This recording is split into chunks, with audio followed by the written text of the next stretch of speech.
काफ़ी गर्म है, तो मैं तो काँप रहा हूँ। बैठे बैठे उधर से काफ़ी ठंड लग गई है।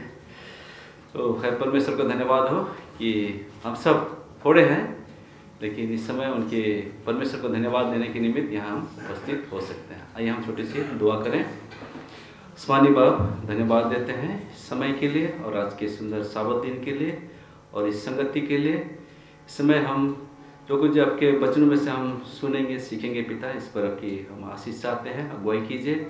और हम जितने सुनने वाले हैं उन्हें तो पवित्र आत्मा के द्वारा से अगुवाई कर, ताकि वचनों को केवल सुनने वाले नहीं परंतु इससे ग्रहण करने और चलने वाले बन सके।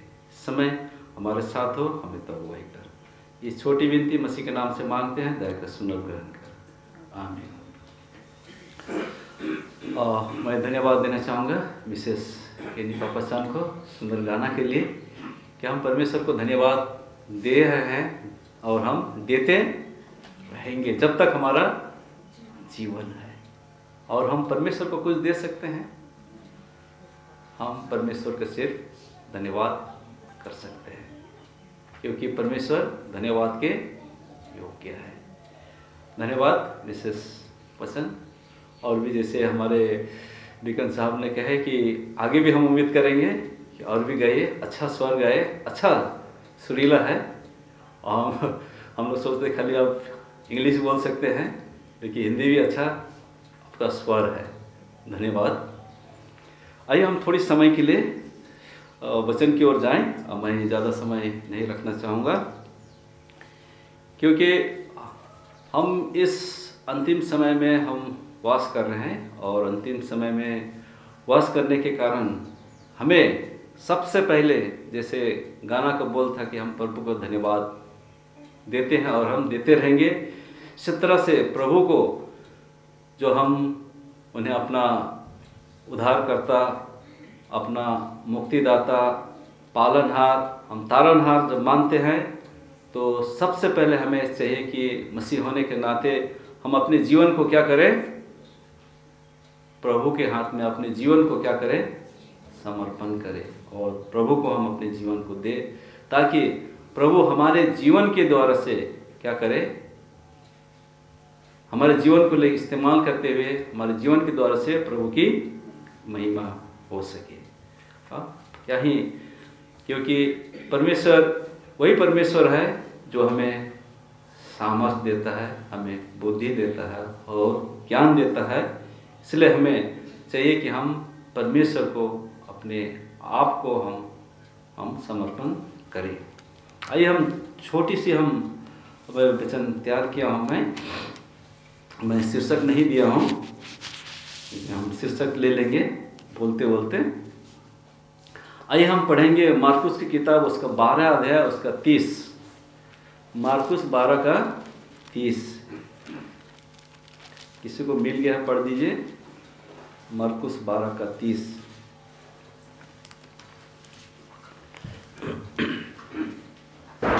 और तू प्रभु अपने परमेश्वर से अपने सारे मन से और अपने सारे प्राण से और अपनी सारी बुद्धि से और अपनी सारी शक्ति से प्रेम रखना। क्या? हाँ जी हाँ, यहाँ पर कहता है तू अपने, और तू प्रभु अपने परमेश्वर से कैसे प्रेम रखना, अपने सारे मन से और अपने सारे प्राण से और अपनी सारी बुद्धि से और अपनी सारी शक्ति से प्रेम रखना। हमें परमेश्वर से हमें क्या है, प्रेम रखना है। सारी, केवल हम अधूरे मन से या अधूरे हम परमेश्वर से प्रेम ना करें। हमें पूरे तन मन धन सबसे हमें क्या है, परमेश्वर से हमें प्रेम करना है, क्योंकि सब कुछ देने वाला वही परमेश्वर है। हम चूकते हैं जब हम इस संसार में रहते हैं और इस संसार के सादृश्य हम चलते हैं। सब कुछ क्या बोलते हैं, सब कुछ मेरा है, सब कुछ मेरा है, लेकिन सब कुछ का देने वाला, सब कुछ का बनाने वाला वही परमेश्वर है। इसलिए हमें कहता है कि हमें अपने प्रभु परमेश्वर को क्या करें? अपने सारे मन और सारे प्राण से और अपने सारे बुद्धि के और क्या के साथ? शक्ति के साथ हमें क्या है? परमेश्वर का प्रेम रखना है। हमें यहाँ पर 4 बातें हैं। क्या क्या है? सबसे पहले सारे मन से, उसके बाद सारे प्राण से, उसके बाद सारे बुद्धि के साथ, और आखिरी में क्या करता है? सारे शक्ति के साथ। सब कुछ का देने वाला, करने वाला, हम सबको देने वाला परमेश्वर वही है। तो क्या हमारा फर्ज नहीं है कि हम अपने महान परमेश्वर जिसने हम सबको रचा है, सब कुछ दिया है, सब कुछ का हकदार कौन है? यहाँ हम देखते हैं कि सारे क्या है? प्राण देना, जीवन देने वाला कौन है? वही परमेश्वर है। हमें बुद्धि देने वाला वही परमेश्वर है। और क्या देने वाला है? शक्ति देने वाला भी वही परमेश्वर है। सब कुछ। लेकिन हम सब कुछ को सब क्या करते हैं? ये सारा चीज अपना है, हमारा है। हम क्यों दें, क्यों करें? प्यारे भाई और बहनों, हम उस परमेश्वर की हम सेवा करते हैं जो सारे संसार का क्या है? मालिक है। सारे संसार का मालिक है। ये केवल आपका, ये हमारे जीवन का केवल नहीं है, लेकिन सारे संसार का मालिक है। लेकिन फिर भी हम क्या करते हैं? इसमें परमेश्वर को देने के लिए हम क्या करते हैं? हिचकिचाते हैं। दूसरा और कंजूसी करते हैं। क्यों दे? लेकिन सब कुछ तो किसका है? सब कुछ उसी का, सब कुछ उसी का है। फिर भी हम हिचकिचाते हैं। आइए हम देखिए इफिसी की किताब उसका 2 का 8 और 10, 8 से 10। इफिसी 2 का 8 और से 10। किसी को मिल गया? पढ़िए।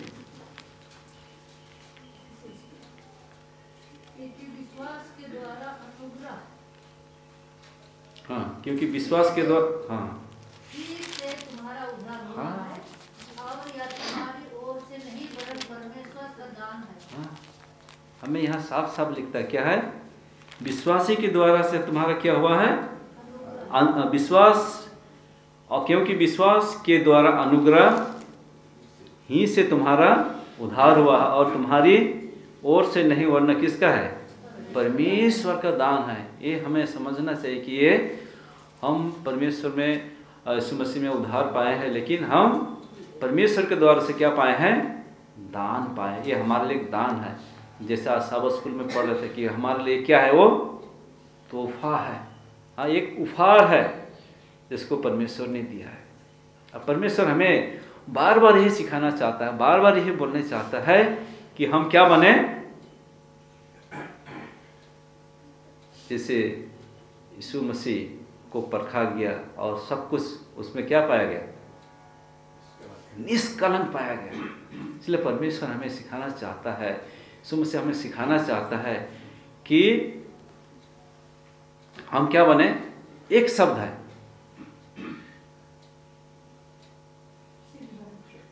सिद्ध बने कहता है। और दूसरा उसको इंग्लिश में बोलता है ना, ओबीडियंट। उसको क्या बोलेंगे? आज्ञाकारिता। हमें आज्ञाकारिता बनना है। इस तरह से यीशु मसीह ने सारा चीज क्या कर, सब चीज को सहा। यहां तक कि क्या सहा? मृत्यु को भी सहा, उसको भी हाँ कहा। क्या आज हमारे जीवन में मृत्यु आएगा हम हाँ बोलेंगे? हम कतराएंगे? नहीं, हमें मृत्यु नहीं चाहिए। हमें उतना तक विश्वास होना चाहिए कि हम मृत्यु भी हमारे जीवन में आए, हम उसको सहे। तब हम एक अच्छे और सिद्ध हुक्म मानने वाले आज्ञाकारिता हम बन सकते हैं। लेकिन हम यीशु पर क्या करेंगे? भरोसा करेंगे, उस पर हम विश्वास करेंगे, तभी। नहीं तो अगर हम परमेश्वर को अपने सारे प्राण, मन, बुद्धि और शक्ति हम देते हैं, तो हम आशा करते हैं कि हम उस मृत्यु को भी हम सह सकेंगे और हम उस आज्ञाकारिता हम बनेंगे जो परमेश्वर आपसे और हमसे चाहता है। आइए हम देखिए प्रकाशित वाक्य 22 का 2 और 14। प्रकाशित वाक्य 22 का 2 और 14। देखिए, हमें यहाँ कहता है, पहले मैं 2 पढ़ूंगा। यहाँ कहता है, उस नगर के सड़क के बीचों बीच बहती थी और नदी के उस पार और नदी के इस पार और उस पार जीवन का वृक्ष था। उसमें 12 प्रकार के फल लगते थे और वह हर महीने क्या होता था, फलता था। और उस वृक्ष के पत्ते से जाति जाति के लोग क्या होते थे, चंगे हो जाते थे। इस परमेश्वर ने इस प्रकृति के रूप में जो दिया है, इस पेड़ पौधे के द्वारा से लोग, उन जाति जाति के लोग जो क्या है, केवल हमें एक जाति का नहीं लेकिन जाति जाति के लोग, सब जाति के लोग जो उन पर विश्वास करते थे वो क्या हो जाते थे, चंगे हो जाते थे, चंगाई प्राप्त करते थे। लेकिन इसीलिए हमें 22 का 14 में कहता है, धन्य वे हैं जो अपने वस्त्र क्या करते हैं, धो लेते हैं, क्योंकि उन्हें जीवन के वृक्ष के पास आने का अधिकार मिलेगा और वे फाटकों से होकर कहाँ प्रवेश करेंगे, नगरों में प्रवेश करेंगे। हमें परमेश्वर ने जो है इतना सुंदर, इतना मौका, इतना उपाय हमारे लिए कर दिया है कि हमें क्या है, अपनी वस्त्र धोना है। यानी कि हम अपना कपड़ा धोएंगे, हम साफ हो जाएंगे। हमें क्या करना है, अपने मन को, अपने हृदय को हमें क्या करना है, साफ करना है, पाक बनाना है, पवित्र बनाना है कि हम उस नगर में क्या करें, प्रवेश करें। अब प्रवेश करने के लिए हमारे लिए कितने फाटक है, 12 फाटक है। और कितने गोत्र है उसमें, 12 गोत्र के 12 क्या है, फाटक है। आप कौन सा फाटक से आप प्रवेश करेंगे। परमेश्वर ने 12 गोत्र का 12 फाटक दिया है, जिसको हम पाते हैं प्रकाशित के 21 का 12 से अगर 17 में आप पाइएगा, पढ़िएगा तो यहाँ पर इन फाटकों का वर्णन पाइएगा और इनका ऊंचाई, इनका लंबाई, इनका चौड़ाई सब कुछ क्या है, दिया गया है, जिसमें हम पाते हैं। यहाँ अगर पढ़ ही लेते हैं इसको, कहता यहाँ उसकी शहरपना बड़ी ऊंची थी और उसके 12 फाटक और फाटकों में 12 स्वर्गदूत थे और उन फाटकों पर इस्राएल के 12 गोत्रों के नाम लिखे थे। पूर्व की ओर से 3 फाटक और उत्तर की ओर से 3 फाटक और दक्षिण की ओर 3 फाटक और पश्चिम की ओर 3 फाटक थे।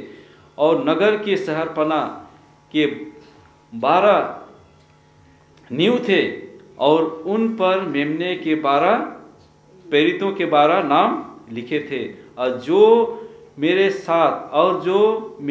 साथ बातें कर रहा था उसके पास नगर और उसके फाटकों और उसकी शहरपना को नापने के लिए एक सोने का क्या था, गज था। और वह नगर वर्गाकार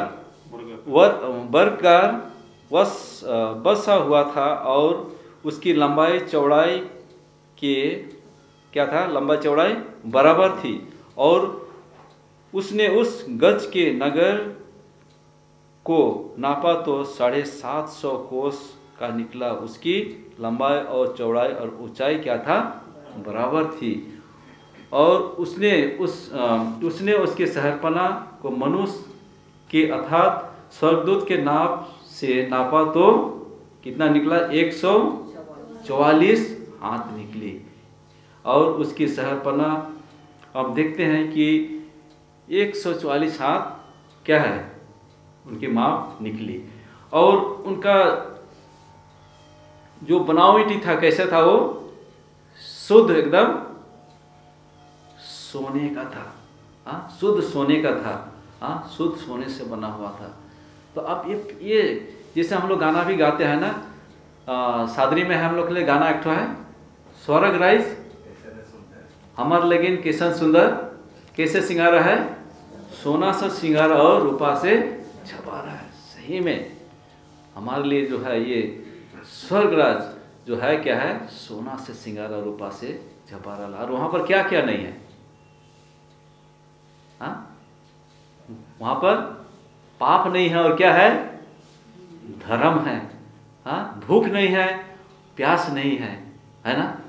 कितना सुंदर हमारे लिए जो परमेश्वर ने हम सब के लिए उपाय किया है। और वो ऐसे देश बना दिया है जो क्या है?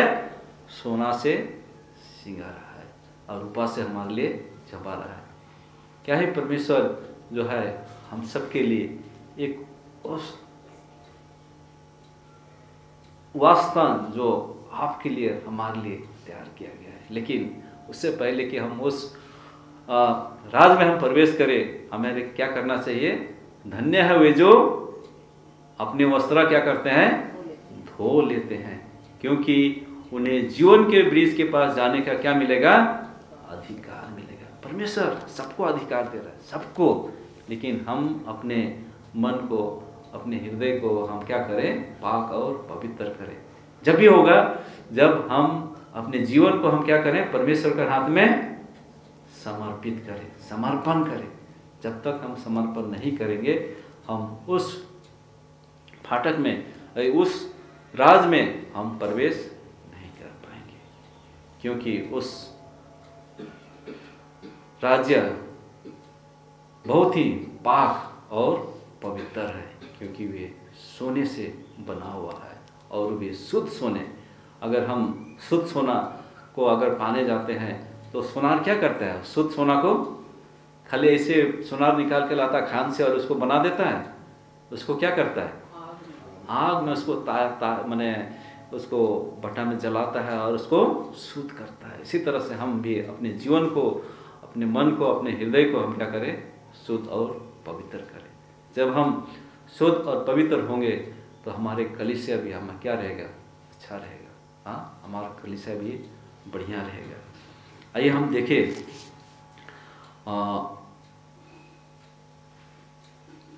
22 का 18 और 19 को भी पढ़ेंगे। कोई पढ़ेंगे तो 22 का 18 19। मैं हर एक को जो इस पुस्तक की भविष्यवाणी की बातें सुनता है गवाही देता हूँ, यदि कोई मनुष्य इन बातों में कुछ बढ़ाए तो परमेश्वर उन विपत्तियों को जो इस पुस्तक में लिखी है उन पर बढ़ाएगा। यदि कोई इस भविष्यवाणी की पुस्तक की बातों में से कुछ निकाल डाले तो परमेश्वर उस जीवन के वृक्ष और पवित्र नगर में से जिसका वर्णन इस पुस्तक में है उसका भाग निकाल देगा। क्या है सुंदर वचन है कि परमेश्वर का वचन से हमें क्या नहीं करना है? खिलवाड़ नहीं करना है। हाँ, कोई भी हमें इस पवित्र शास्त्र में से ना हमें बढ़ाने के लिए ना घटाने के लिए किसी प्रकार की क्या नहीं है?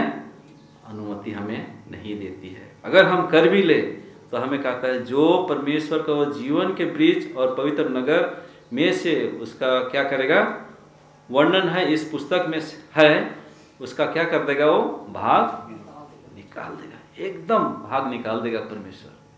तो आइए हम परमेश्वर के जन हैं और परमेश्वर हमें सिद्ध होने के लिए और हमें सिद्ध करने के लिए इस पवित्र शास्त्र दिए। और इस पवित्र शास्त्र में से हम उनके वचनों को हम सीखते हैं और उसको हम अपने जीवन में अमल करते हैं।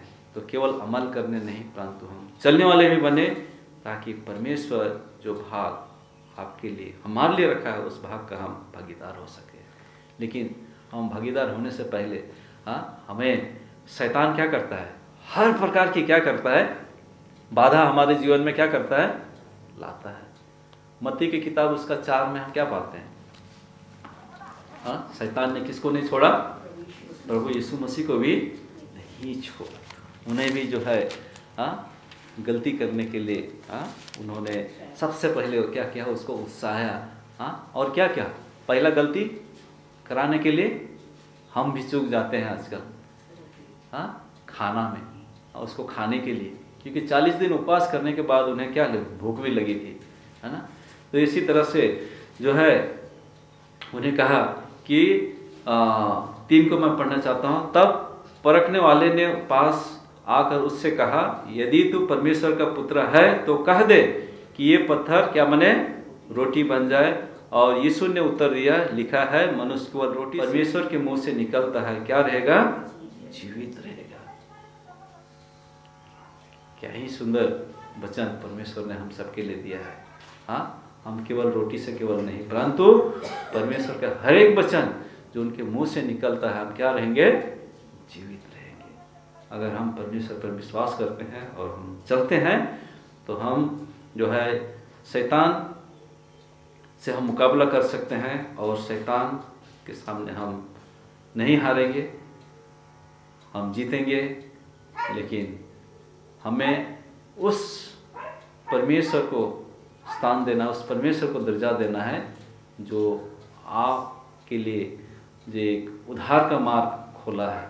अगर हम उसमें स्थिर है, उसमें हम अटल है, तो हम शैतान से हम नहीं हारेंगे, परंतु हम जीतेंगे। और इसी तरह से हम भी कह सकेंगे कि हम केवल रोटी से नहीं, परंतु हम परमेश्वर के हर एक वचन जो उनके मुंह से निकलता है, हम क्या रहेंगे? जीवित रहेंगे।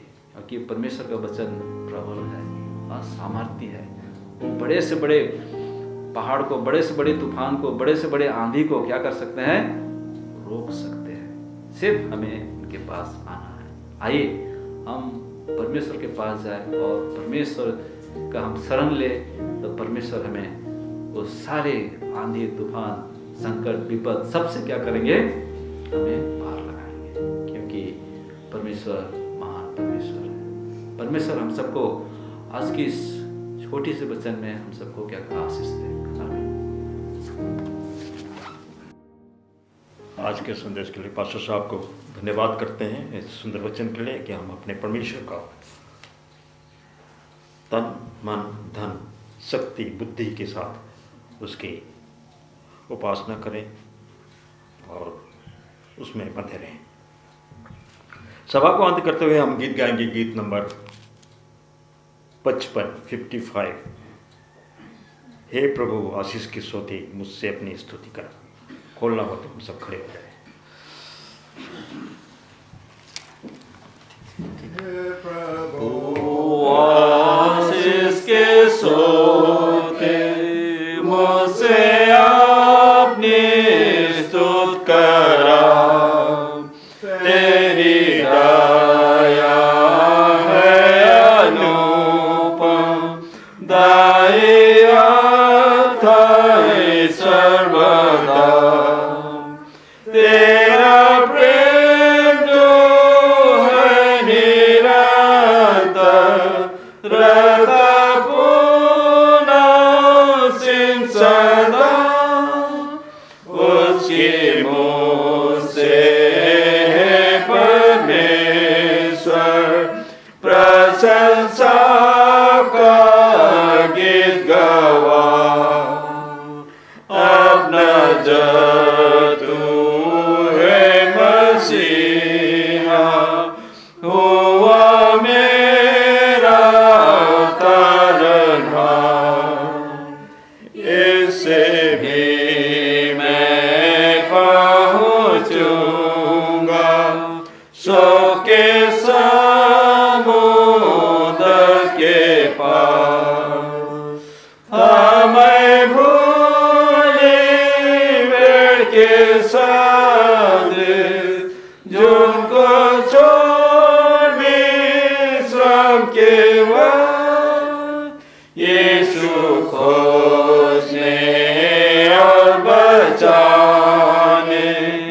आया, दिया अपना रब। जन्म भर मैं करऊंगा तेरी दया को प्रकाश। अपनी कृपा से प्रभु रख तू मुझे अपने पास। तुझे भूलने को तो सदा परीक्षा बहुत तेरी है। छाप तू दे मेरे दिल पर, सदा तू मेरा है। आइए प्रार्थना आसमानी बाप, धन्यवाद देते हैं आज के साबत दिन के लिए और इस संगति के लिए, क्या हम संगति ले सके। और इस समय आपके वचनों में से हम पढ़ सकते हैं पिता कि आप हमें आगाह कराते हैं कि हम अपने सारे शक्ति, बुद्धि और ज्ञान से तुझे हम प्रेम करें, ताकि पिता हम एक पापी मनुष्य है और हम इस प्रेम से हम चूकते हैं, लेकिन तो हमें आगाह कराता है कि हम अपने सब कुछ शक्ति सामर्थ्य से हम प्रेम करें। परमेश्वर पिता, हम प्रार्थना करते हैं हम सबको अब ये शक्ति दे, सामर्थ्य दे कि हम जब इस अंत के समय में हम रहते पिता, हम शैतान के हर एक प्रकार के परीक्षाओं से, हर एक प्रकार के तकलीफ से, मुसीबत से हम बचे रह सके और हमें उनसे मुकाबला करने में तो हमें शक्ति दे, सामर्थ्य दे, ताकि पिता हम आपके विश्वास में हम दिन प्रतिदिन हम मजबूत पाए जाने सके। जब तो आगे पिता हम सब एक साथ उस अनंत मिरास में हम जा सके। धन्यवाद देते हैं इस संगति के लिए और इस समय के लिए और इस बड़ी सभा के लिए। जब हम यहाँ से विदा होते हैं हम सबको तो आशीष के साथ विदा कर, इस छोटी विनती मसीह के नाम से मांगते हैं, दया कर सुनो, ग्रहण कर। आमीन।